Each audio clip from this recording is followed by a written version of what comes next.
Informasi lainnya, Saudara, Badan Intelijen Negara Republik Indonesia menginisiasi pembangunan Gedung Anak Muda Aceh Unggul dan Hebat atau Amanah dalam upaya untuk terus meningkatkan kualitas sumber daya anak muda Aceh. Saat ini, progres pembangunan gedung itu sudah mencapai 44%.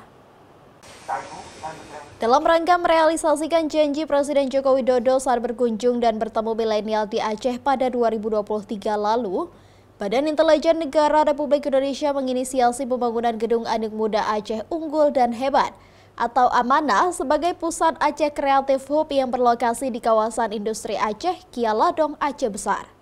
Progres pembangunan Gedung Amanah itu sudah mencapai 44,83% dan ditargetkan akan selesai pada Juli mendatang. Saat ini tim sedang fokus pada pekerjaan konstruksi dan struktur bangunan. Ada 9 area yang dibangun, diantaranya gedung multifungsi, gedung utama, asrama putra dan putri, musola, bangunan rumah kaca, penyulingan, groundwater tank, serta rumah genset.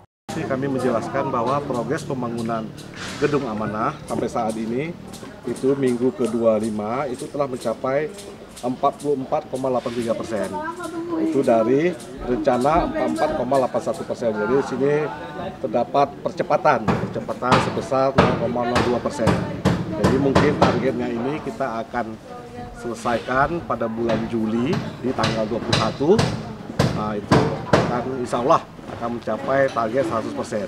Nah, jadi sekarang kami memang fokuskan sini untuk pekerjaan konstruksi struktur, di mana target kami di akhir bulan 5 ini bagian struktur kita akan selesai dan dilanjutkan dengan untuk pekerjaan arsitektur, mekanikal, elektrikal, dan juga pekerjaan plumbing. Dengan adanya Gedung Amanah ini, diharapkan para anak muda Aceh akan banyak mendapatkan pelatihan untuk meningkatkan kemandirian, kompetensi, dan profesionalismenya menjadi pelaku wirausaha atau entrepreneur muda. Nantinya, anak muda Aceh juga akan dikenalkan cara mengelola dan memasarkan produk secara digital, termasuk memanfaatkan perkembangan teknologi dalam pengembangan usaha mereka.